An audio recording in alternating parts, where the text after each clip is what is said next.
लालची मटन वाला सोनपुर नाम के गांव में आदिल नाम का एक मटन का व्यापारी रहता था। पूरे गांव में मटन के सिर्फ एक ही दुकान थी, इसलिए सभी आदिल की दुकान से ही मटन खरीदा करते थे। अरे आदिल मियाँ, मटन कैसे दे रहे हो? 1 किलो का 200। ठीक है, 2 किलो दे दो, ताजा देना। रात को दुकान बंद करके वापस घर जाता था।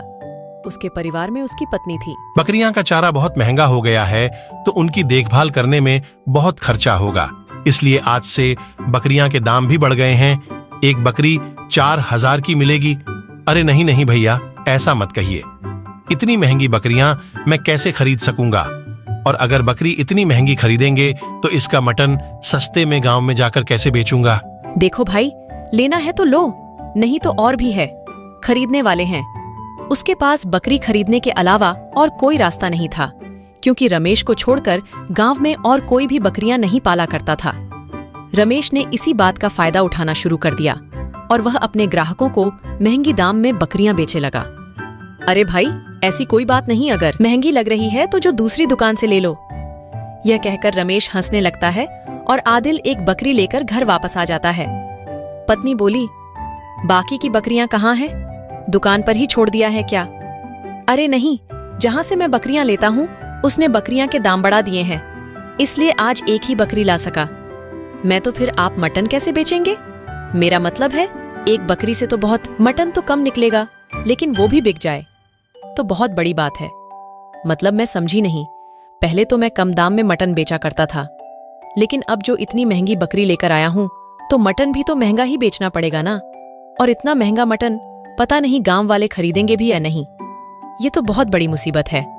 हर रोज की तरह आदिल अपनी दुकान में जाकर मटन काटता। क्या 500 रुपए में लेकर गए थे? 2 दिन में ही दाम दुगनी से ज्यादा हो गए। मजाक कर रहे हैं क्या भैया? अरे नहीं दीदी, ऐसा नहीं है। बाजार में बकरियां के दाम बढ़ गए हैं, इसलिए मटन का भी दाम आज से बढ़ गया है। रहने दो भैया, मुझे नहीं चाहिए। ये इतना महंगा मटन अपने पास ही रखो आप। इतना कहकर वह औरत बिना कुछ लिए ही वहां से चली जाती है। कुछ समय बाद और भी ग्राहक आदिल के पास आते हैं, लेकिन महंगा होने के कारण कोई भी उससे मटन नहीं लेता और सब उसे भला बड़ा कर दिया उसकी दुकान से चले जाते हैं।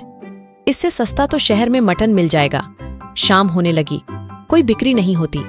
तभी वो देखा है कि बकरी बेचे वाला रमेश उसकी दुकान के ठीक सामने मटन की दुकान लगा रहा होता है। ये देखकर वो हैरान होता। सस्ते में मटन ले लो, जो मटन बिरयानी बनाए और मजे से खाओ। आओगे तो पाओगे, नहीं तो बाद में पछताओगे।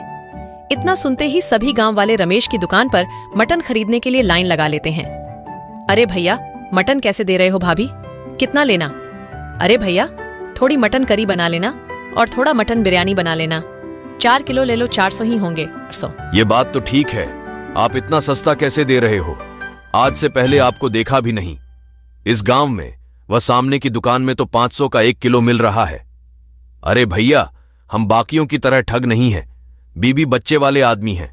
एक एक पैसे की कीमत हमें अच्छे से मालूम है। मैं नया हूं, लेकिन मटन हमेशा पुराने दाम पर ही आप सभी को बेचूंगा। सभी लोग बहुत खुश होते हैं। भाग दो, लाइक और सब्सक्राइब जरूर करें।